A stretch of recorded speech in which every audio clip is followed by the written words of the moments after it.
Et comme dit Cartier-Bresson, l'instant décisif, c'est le moment où on met sur une même ligne l'œil, le cœur et la tête. Au fond, toute l'idée, c'est que pour Henri Cartier-Bresson, il y a un instant décisif.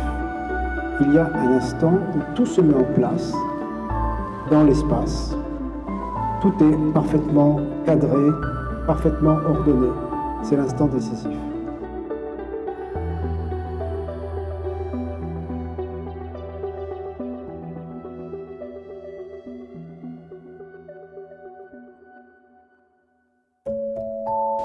Oui, le moment le plus intéressant, c'est lorsque, il y a très longtemps, en 1984, nous avons préparé une exposition ensemble sur Paris. Et là, j'ai passé 2 ans de temps dans ses archives, avec lui.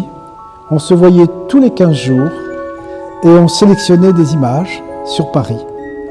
Et on a sélectionné comme ça 2000 images. Et on a gardé 133 images qui ont constitué une exposition qui a été présentée dans un musée de la ville de Paris. Alors ce moment-là est un moment merveilleux parce que j'avais avec moi le plus grand photographe du XXe siècle et c'était merveilleux de choisir des photos avec lui. C'est à la fois très émouvant, parfois assez drôle. Et comme par exemple, il y avait quelques photos, il est très pudique, Cartier-Bresson, il était très pudique, mais il y avait quelques photos de nu. Alors il me disait non, non, ça on ne met pas, on ne retient pas la photo. Et voilà, c'était une autocensure pleine d'humour, voilà. Il y a qu'une photo pour laquelle on s'est battu, on a beaucoup discuté, et il a quand même accepté, bien qu'il trouvait que c'était pas son style, c'est cette photo qui est là. Parce qu'il trouvait que Robert Doisneau, le photographe Robert Doisneau, faisait mieux que lui et que ça c'était trop, c'était pas lui, quoi, c'était pas son style. Mais ça représente bien Paris, quoi. Pour cette photo-là, on peut penser, effectivement, on pourrait penser, peut-être que c'est vrai, qu'il a d'abord, ça n'existait pas, il a choisi son cadre, qui est très bien composé, vous voyez, voilà. Il y avait ça sûrement, et il a peut-être attendu que le personnage vienne devant pour prendre la photo. Une photo comme celle-là, on ne peut pas la faire poser. Et ce qui est formidable, c'est qu'il y a l'œuvre ici, il y a celui qui... Il a un œil quand même absolument extraordinaire.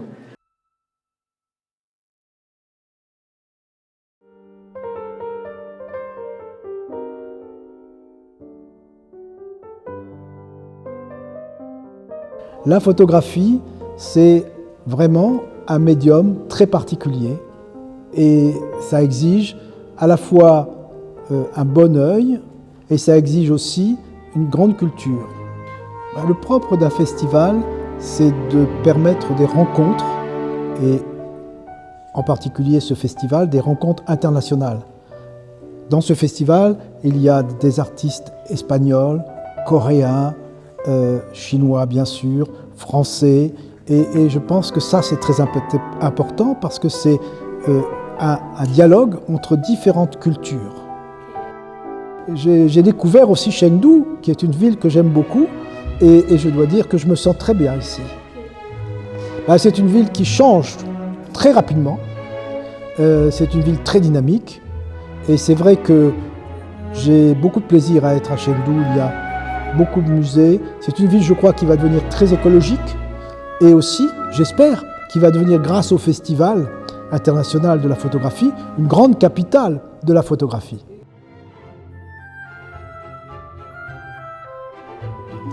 Lorsque M. Zhong Weijing m'a proposé de venir à Chengdu et d'être le directeur du musée, pour moi c'était formidable parce que je quittais la maison européenne, j'étais comme on dit, à la retraite.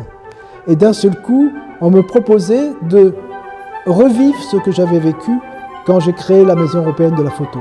Et comme je l'ai dit à M. Zongweising, vous m'avez donné une seconde jeunesse. Et grâce à vous, j'ai eu l'impression de rajeunir. Et puis j'avais aussi une équipe formidable qui était composée de jeunes et ça m'a donné beaucoup de plaisir.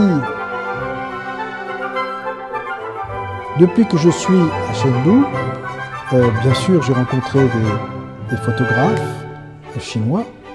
J'essaye de faire en sorte que les photographes chinois que je rencontre, je puisse les présenter aussi en France et les faire connaître en France. Et je pense que ça c'est très important parce que c'est un dialogue entre différentes cultures. C'est l'occasion de rencontrer la culture chinoise et de rencontrer des artistes et des photographes chinois. Donc venez au musée de Chengdu et venez participer à ce festival.